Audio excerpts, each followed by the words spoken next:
the 25th of October, Rabbi Levitt, Nefesh Hahaim.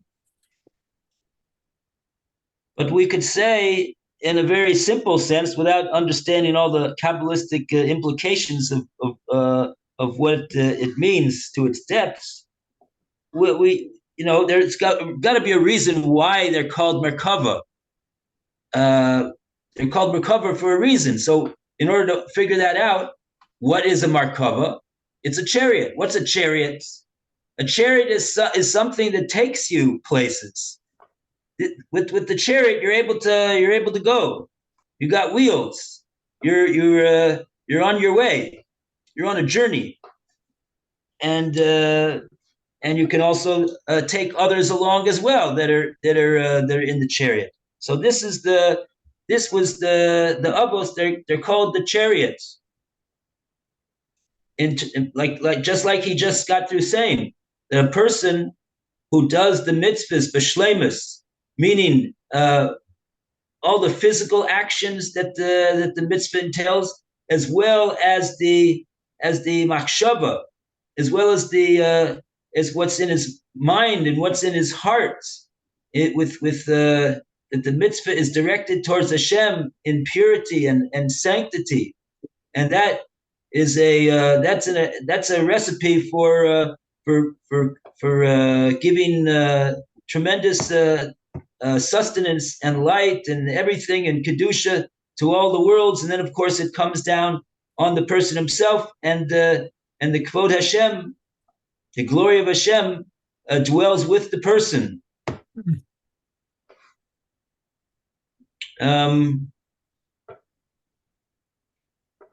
Okay, so let's go. Then he brings sources. Then he said Kain lehepech. Okay, now he's talking about lehepech. Okay, Lou, you have the place. We're in the middle of chapter 6. And actually, not so much in the middle. We're pretty close to the end, actually, right now. We're about 20 lines from the end. Okay, so my bookmark is probably not in the right place because I don't think I'm up to where we are. Here. V'chein lechefek. I have it. Hey, hooray! Hey. Okay, so that is similarly with the converse. Chas v'sholem, heaven forbid. Bifgom echad mikocho sav ve'e varav al yidei chata so asher chata. So if one damages one of his strengths, and his limbs through his sinning that he sinned, Gam Kain Haptigam Mania Lefi Share Show. Also, the damage reaches the upper world. The oso haolam v'hakoach ha-elyon ha-mechuvan negdo besid rei ha-shiur koma kivyachol.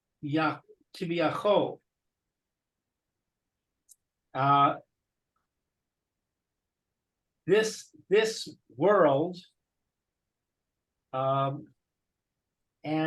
the power of the world, the higher power,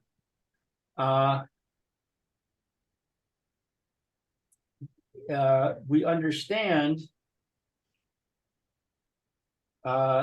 reaches the Sidre Hashir, the some kind of a song, Koma Kivyachol, according to its root, so to speak. If you have any understanding of what that means, you're better than me. Okay, but yeah, basically you got the point that we're saying also on the negative side, when not just when he does a mitzvah, it creates great kedusha and tara and koach and or upstairs, but the same is true when he does chas v'shalom achet, and not only does it create a pagam, a blemish, in his evorim, his remach evorim is sagidim, 248 limbs, 365 sinews, spiritual components within the person, but also the corresponding components in the upper worlds. Because like we've been saying all along, everything is connected, everything is wired, and everything is ordered according to what he calls over here. This is called the sheer koma. The olamos elyonim are arranged in a seder of what we call sheer koma, which is the different levels of the person according to all of his 360 700 no, let's try again. The third time we'll get the right number. Taryag, that's the number that we're looking for. Taryag, he's got 613 parts to him, the man, and so does the Beis Hamikdash, and so does all the Alomos. They can be broken down into 613 parts. So that's the sheer koma that the olam is arranged according to, and so according to the mitzvah that he didn't do, or the avera that he did do, chas v'sholom, that it affects according to its shorish, its root, all of those corresponding worlds and powers that are upstairs, according to this arrangement of the shir koma. Lahorso lachrivo, to ruin them and destroy them. Chas v'sholom. Olahorido lepogmo, ulachshich ulahaktin, sichsuch oro. So he's mentioned over here all different types of things that happen when an avera is done. It lowers the horido. It caused some type of a lowering in that olam. Don't know exactly what that means, but it doesn't sound like it's very good. Pogmo, to blemish it, cause a blemish in it. Lahakshich, to darken it. Lahaktin, to make it smaller. Sichsuch oro, to make smaller the luster and the shine of its spiritual light.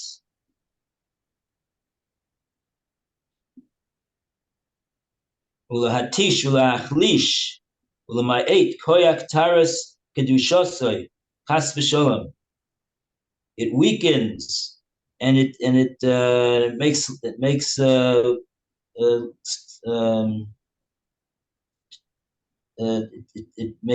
smaller the koach of the Tara and the kedusha. Okay. I got a note over here from Rav Schwartzman Zatzal. Today is his Yortzeit. He, he said that this whole idea of Churban, the whole idea of destruction that we referred to, it's called Churban. What does that mean, Churban? So he said like this: "Ein kesher bein lemala lamata." That's Churban. Destruction means that there's no connection. There's no connection between the lower worlds and the upper worlds. That is Churban.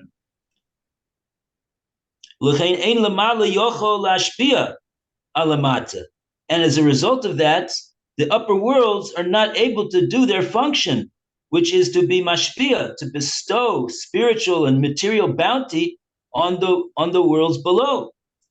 אבל אין פגם בעצם מהחטא.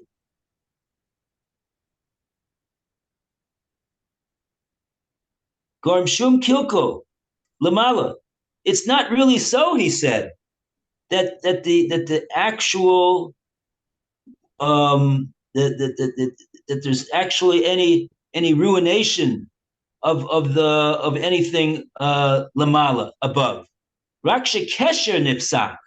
What it means is that the connection between the upper worlds and the lower worlds has been severed. And this is also the case, hu adin haneshama shenasatabi. We say every day, we say haneshama shenasatabi taharahi. And we may, and what about what we did last night? And what about the other night? And what about the other day? And what about blah, blah, blah, blah? But we say haneshama shenasatabi tahara. And we don't mean to say that it was when we were born and now it's not. We mean to say that the neshama that you gave me long ago is still tahor. So what does hate do? It doesn't affect the neshama. Rak al yedei hate yored lidei matzav shaneshama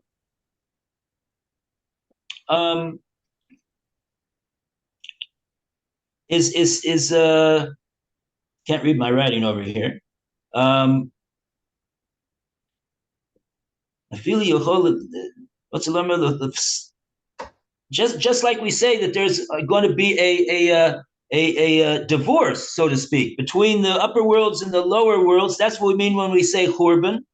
Not that the upper worlds are being destroyed, but so too the neshama is not really affected. It's not really blemished. The actual neshama is blemished. It's not blemished. It just becomes more distant and separate, and like a wall between it and the person. Kilu ein la'adam shum neshama. It's as though the person doesn't have a neshama. It went away.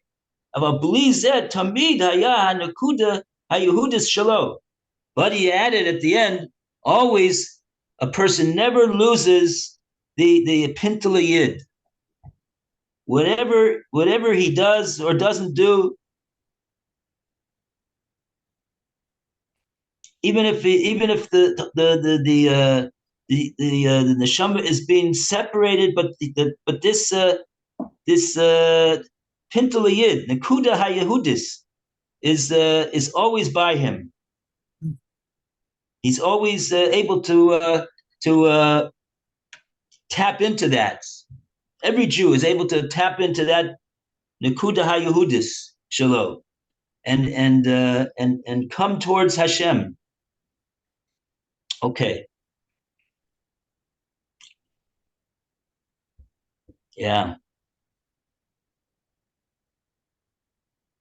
All right. So now we're up to Hakol Lefi Erech Hachet Bofana Yasiyosoi, and we go back to Meir. Okay, well, let me see if I can find it now. It's right after the Chas v'Sholom. Hey, Ches Vav. Okay, hold it. The second Ches Vav. There were two. Okay, so Chas v'sholem, but you went over this, I think. O lehorido, o lepagmo, right? We just went over that. Go to the next Ches Vav. And after that, Okay. Hakol kafi erech hachetz. Okay, hold on. A call.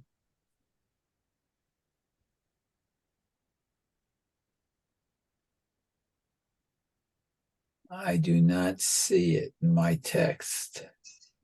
Really? Oh, hold it. Oh, okay, I see it. It's the end of a paragraph.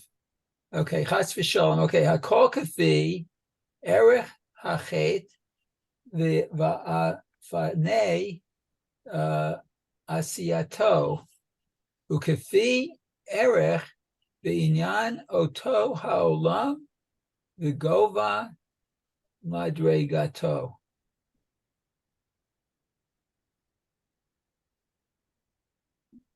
Okay. Yeah, what is this about? He's describing the actual pagam, the blemish that's done is according to the magnitude of the sin and the circumstances and the situation and all the billions of details that Hashem can see that go into this, that he did such a thing, and then also kafi erech ve'inyan oso ha'olam, the gova madrigoso, the also in regard to the olam that I guess the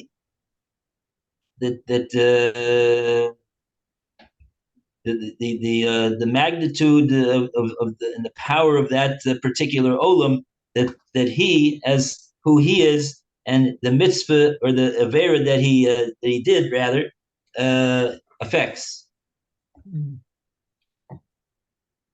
Wow.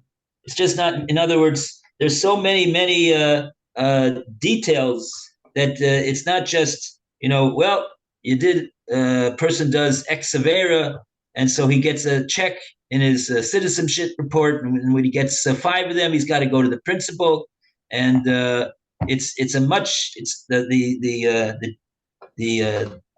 depths of the judgment, both for mitzvah as well as for avera, are many details, and according to what he said over here.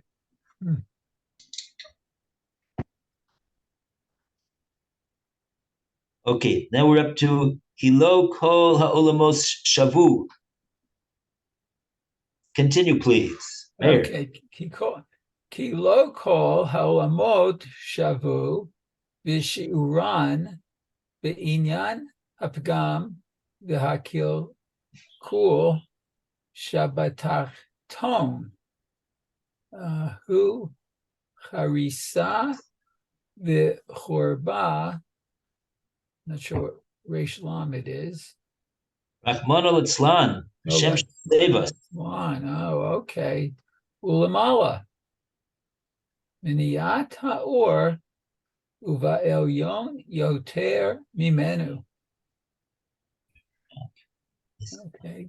And Goraim Rock Hitma'atut Shifat Oro O Hakitanato V'yoter Gavoa V'na'aleh. Goraim Rock Hitma'atut V'godel Tzik Tsuach Oro V'taharat Kedusha Hanifla'ah V'kahena Rabot Bechinot Shonot. Okay. So you have, in other words, basically the translation is Kilo Kol Olamos Shavu. Not all of the worlds upstairs are equal. not like just like you have world number one, world number two, world number three, but they're all this, they're all the same. There's just a lot of them. No, each one of them is different than the other one. Lo kol olamos shavu b'shiuran in their various aspects and measure and characteristics and attributes. In regard to the matter of them being blemished or becoming spoiled or ruined. Shebetakton hu harisa v'churban Rahman Laslan ulamala menias haor.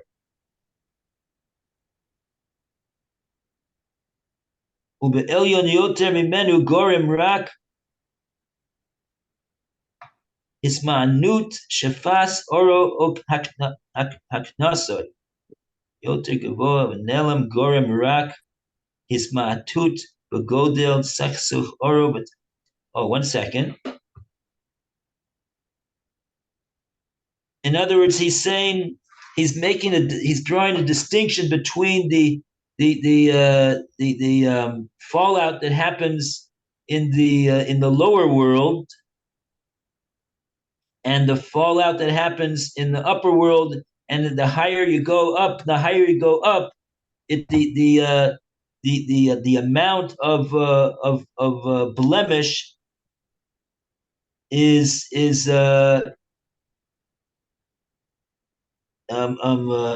less. It's the Avera causes less effect.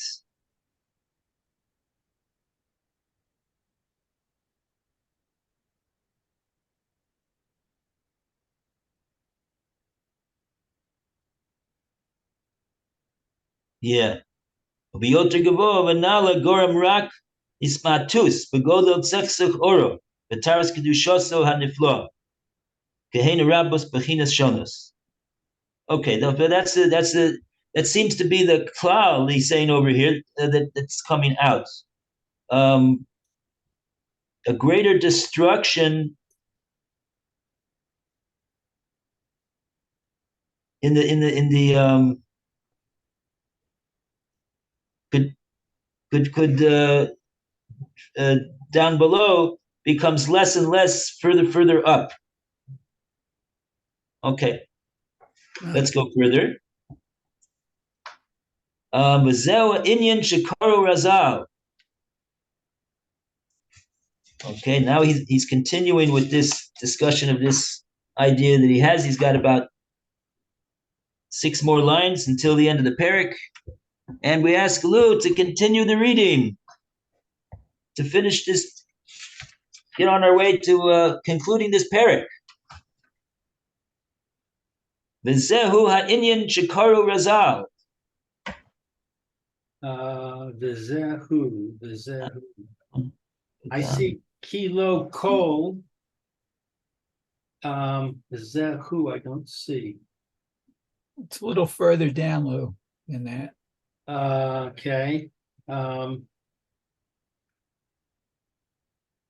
V'zehu ha'inyan ha'karu. I'm saying shekaru. Rabosenu zikronam livracha b'chama mekomos lifgam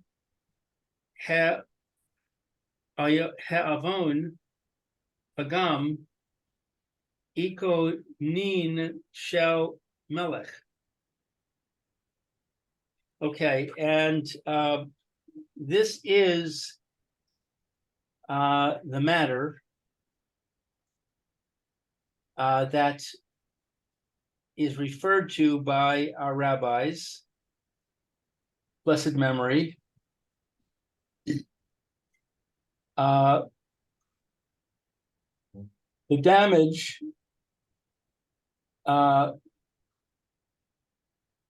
from the place of the blemish of the sin,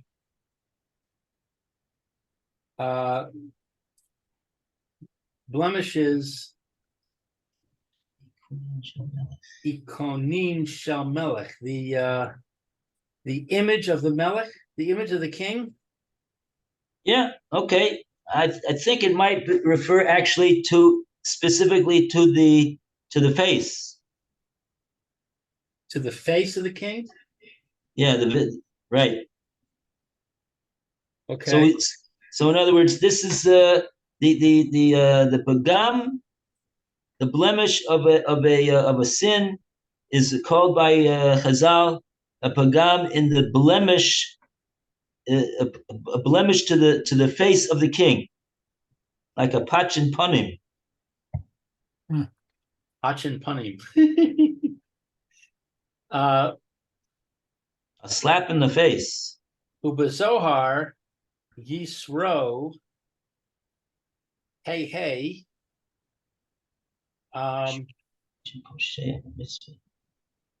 bet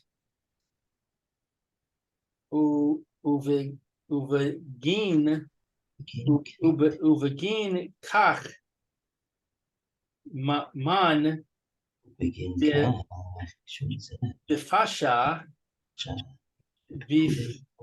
bifkudei oraisa keman de fasha beguma begufa beguva Begufa Malka. de malka kama dichsiv v'yatzu v'ra'u b'figrei ha'anashim ha'poshim bi mamash vai lecha ya vaya de avrin al pisgamei o raisa villa yadin ma ka avdin. Yeah. Okay, so we can learn some Aramaic over here. This is the words of the Zohar. The Zohar is in Aramaic, and we could do the Targum of the Zohar is like this. Begin kach mishum zeh, on account of this.